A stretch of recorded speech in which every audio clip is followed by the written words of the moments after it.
उद्धव ठाकरे सुद्धा आता दिल्लीकडे रवाना झालेले आहेत। दिल्लीमध्ये ठाकरेंच्या अनेक महत्त्वाच्या गाठीभेटी आहेत। दुपारी राऊतांच्या घरी खासदारांची बैठक असणार आहे। संध्याकाळी शरद पवार यांची ते भेट घेणार आहेत। उद्या इंडिया आघाडीची बैठक आहे आणि राहुल गांधींच्या निवासस्थानी रात्रीचं जेवण अर्थात डिनर असणार आहे।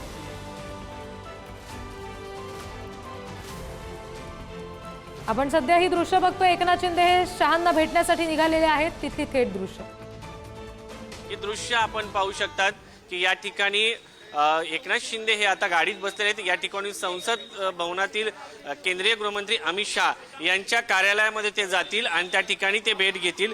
शिवसेनेचे सर्व इतर जे खासदार आहेत ते संसदेमध्ये आहेत आणि त्यांचं स्वागत देखील त्या ठिकाणी होणार आहे। आता या ठिकाणी ते बोलतील का हे पाहणं महत्त्वाचं आहे।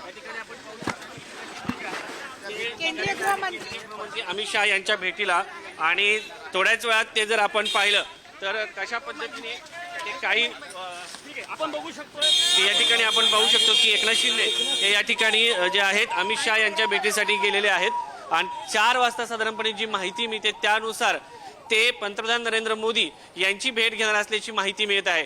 त्यामुळे या भेटीमध्ये ज्या पद्धतीने गेल्या अनेक दिवसांपासून जी चर्चा सुरू आहे राज्याच्या मंत्रिमंडळामध्ये कथितरित्या जे लोक भ्रष्टाचार करतात किंवा त्यांच्यावरती भ्रष्टाचाराचे आरोप झाले तीनही पक्षाचे असो त्या तीनही पक्षातील मंत्र्यांना डच्चू दिला जाणार का अशी चर्चा सुरू आहे। त्या पार्श्वभूमीवरती केंद्रीय गृहमंत्री अमित शाह यांची एकनाथ शिंदे यांची जी भेट होत आहे त्याला महत्त्व प्राप्त होत आहे। दुसरीकडे जर पाहिलं तर उपराष्ट्रपती पदाची जी निवडणूक आहे त्या दृष्टीने देखील या भेटीला महत्त्व प्राप्त होत आहे। आणि आज जर एकीकडे पाहिलं तर एकनाथ शिंदे हे केंद्रीय गृहमंत्री अमित शाह यांच्या भेटीसाठी येत आहे तर दुसरीकडे उद्धव ठाकरे देखील राजधानी दिल्लीमध्ये रवाना झाले आहेत। ते देखील इंडिया आघाडीच्या बैठकीमध्ये सहभागी होणार आहेत। मात्र उद्धव ठाकरे यांच्या भेटीच्या अगोदर प्रियंका चतुर्वेदी जे आहेत त्यांनी पंतप्रधान नरेंद्र मोदी यांची भेट घेतलेली आहे। त्यामुळे उपराष्ट्रपती पदासाठी ही जी भेट आहे दोन्ही नेत्यांची आहे दिल्लीमध्ये अत्यंत महत्त्वाच्या समजल्या जात आहेत आणि ही पहिली वेळ आहे की शिवसेनेमध्ये फूट झाल्यानंतर दोन्ही पक्षाचे नेते एका दिवशी राजधानी दिल्लीमध्ये असणार आहे। त्यामुळे या भेटीमागे देखील काही अंदाज जे आहेत ते या ठिकाणी लावले जात आहेत। आज केंद्रीय गृहमंत्री अमित शाह यांची भेट होत आहे आणि दुसरीकडे जर पाहिलं तर शिंदे यांनी त्यांच्या खासदारांची काही दिवसापूर्वीच येऊन भेट घेतली होती गेल्या आठवड्यामध्ये। त्यांच्या देखील काही समस्या आहेत त्या देखील केंद्रीय गृहमंत्री अमित शाह यांच्याकडे मांडल्या जाणार आहे। त्यामुळे या भेटीकडे राज्याच्या जनतेचं लक्ष लागलेलं असणार आहे। राजधानी दिल्लीमध्ये नक्की काय घडतंय हे पाहणं महत्त्वाचं असणार आहे।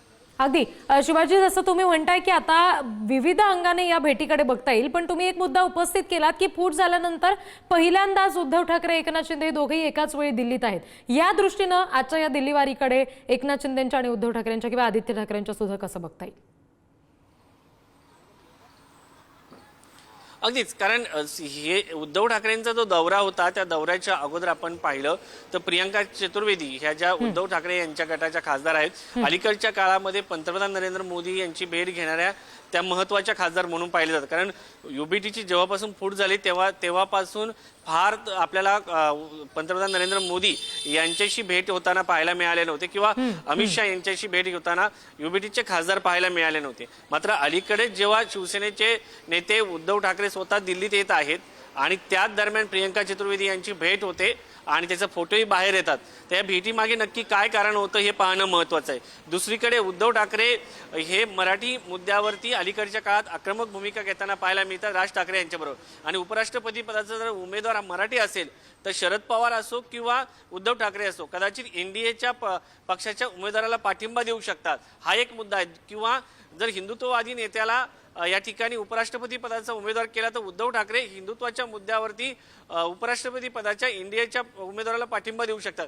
त्यामुळे अलीकडच्या काळामध्ये एनडीएच्या जवळ उद्धव ठाकरे जातात की नाही हे देखील स्पष्ट होणार आहे। त्यामुळे या दौऱ्याला अधिक महत्त्व प्राप्त होतं आणि जर ज्या पद्धतीने आक्रमकता जी आहे अलीकडच्या काळामध्ये दोन्ही पक्षांची थेटपणे टीका करताना आपण पाहायला मिळतात संजय राऊत, मात्र इतर नेते जे आहेत ते थेट अमित शाह आणि पंतप्रधान नरेंद्र मोदी यांच्यावरती टीका करताना पाहायला मिळत नाहीत।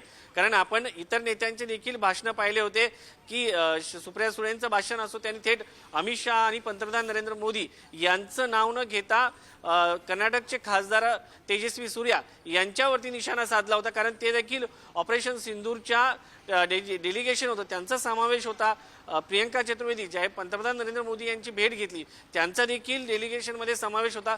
त्यामुळं कुठेतरी हे दोन्ही पक्ष एनडीएच्या जवळ जात आहेत का अशा शंका घ्यायला सुरुवात झालेली आहे, मात्र अद्यापपर्यंत थेट अशी भूमिका घेतलेली नाहीये. त्यामुळे उपराष्ट्रपती पदाच्या निवडणुकीमध्ये जर मराठी माणसाला उमेदवारी दिली तर हे दोन्ही पक्ष एनडीएला पाठिंबा देऊ शकतात अशी शक्यता व्यक्त केली जात आहे. कारण या अगोदर प्रणव मुखर्जी हे काँग्रेसचे उमेदवार होते राष्ट्रपती पदाचे, त्यांना देखील बाळासाहेब ठाकरे यांनी पाठिंबा दिला होता. अलीकडच्या काळामध्ये जर आपण पाहिलं तर प्रतिभाताई पाटील या मराठीच्या मुद्द्यावरती देखील त्यांना शिवसेनेने पाठिंबा दिला होता. आणि आता द्रौपदी मुर्मू ज्या आदिवासी समाजातून पुढे आल्या, त्यांना राष्ट्रपती पदाची उमेदवारी दिली, त्यावेळेस देखील इंडिया आघाडीमध्ये असताना उद्धव ठाकरे यांनी त्यांना पाठिंबा दिला होता. त्यामुळं आत्ताच्या घडीला नक्की काय उद्धव ठाकरे यांची स्ट्रॅटेजी असणार आहे हे पाहणं महत्त्वाचं असणार आहे. अगदी शिवाजी, धन्यवाद या सगळ्या तपशिलांसाठी, सविस्तर दिलेल्या माहितीसाठी. या सगळ्या संदर्भात धैर्यशील माने आणि संजय राऊत यांनी प्रतिक्रिया दिलेल्या आहेत, बघूया.